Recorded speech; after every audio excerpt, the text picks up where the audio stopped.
Hey guys, it's Dave. I'm here in Lucas, Kansas. This is quite a ways west of Topeka.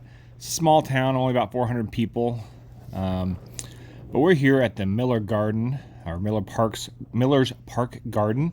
Roy and Clara Miller created this park as a rest area along K-18 highway, really for the enjoyment of weary travelers and the citizens of Lucas. They fashioned all these little miniature buildings and pyramid-looking things for a tiny town and a garden of rocks made out of minerals and shells that they had gathered along their travels. Miller's Park is located right adjacent to the Garden of Eden. Unfortunately, it's all fenced off, so we can't walk amongst the rock formations here. But I'm assuming that's just to help keep them preserved for other people to enjoy. This is a pretty neat little rock garden. I like the town structures more than these pyramid-looking things, but still a pretty neat little park here, right adjacent to the Garden of Eden in Lucas, Kansas. And as we come around here, we'll look one back. Like I said, there's two fenced-off areas. You can walk between them, and we'll come over here and just we'll have a little information you can look at here in a second, and you can go ahead and still pause it if you'd like to learn a little bit more about Miller's Garden here in Lucas, Kansas. Really neat, and like I said, right adjacent to the Garden of Eden, which we'll go over and look at in 1 second. And right here, you can go ahead and still pause this if you'd like to read about it. Like I said, not the original site. The town kind of reclaimed it eventually, and it came back in 2013 back home to Lucas, Kansas. All right, so now we're moving on to the Garden of Eden. This is a pretty interesting. They got a lot going on here. Samuel Dinsmoor, a retired school teacher, Civil War veteran, farmer, and populist politician, began building the Garden of Eden in a cabin home in 1907 at the age of 64. For over 22 years, he fashioned 113 tons of cement and many tons of limestone into his unique log cabin and its surrounding sculptures. He opened his home to guests, conducting tours on the first floor and through the yard from 1907 till a few years before his death in 1932. Newly restored by a group formed to preserve it, the site is listed on the National Register of Historic Places and welcomes more than 10,000 visitors annually.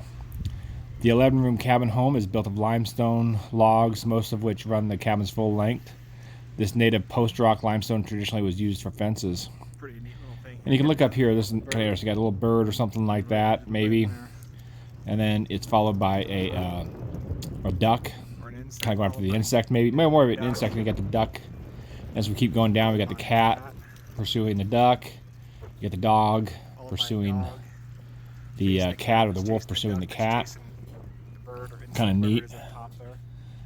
And then from here, if we look right across, we're going to have the Native American right there, aiming at the wolf, looking back toward it.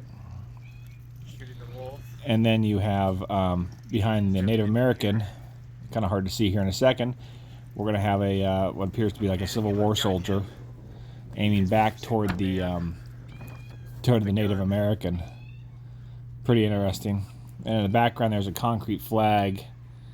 The Goddess of Liberty and a populist movement during the crucifixion of labor are part of the Dinsmore's description of modern civilization. As we keep rocking around here, we're going to come up to Adam and Eve, Cain and Abel, the devil and the angel and serpents, featured amongst the 150 sculptures here in the Garden of Eden. Like I said, really unique, classic roadside attraction here in Lucas, Kansas. There you can see Garden of Eden right above it. Look at Adam and Eve with the serpents, kind of taking the apple, or giving the apple to Eve right there in her hand. Kind of hard to see in this picture. We'll see if we can get a little bit better. You can go see a little bit better there now. Backing up here, coming across the street, trying to get the whole scale of this thing. It's, like I said, it's taking up a whole half city block. It kind of looks like on this lot here. So as we finish along here, as I walk back along here, there's quite a bit here to do in Lucas, Kansas. They got one of the oldest meat markets in the country, Brant's Market. There's a grassroots art center, has quite a collection of items. You get the Bowl Plaza, voted the 2018 International Toilet Tourism Award quirkiest site. You get home of the world's largest things collection. It's the world's smallest version of the world's largest things. Unfortunately, it's closed today. I won't get to go see it. But quite a bit going on here, and we'll finish up just kind of walking back around the structure here, kind of looking at everything. But really cool attraction, the Garden of Eden here in Lucas, Kansas.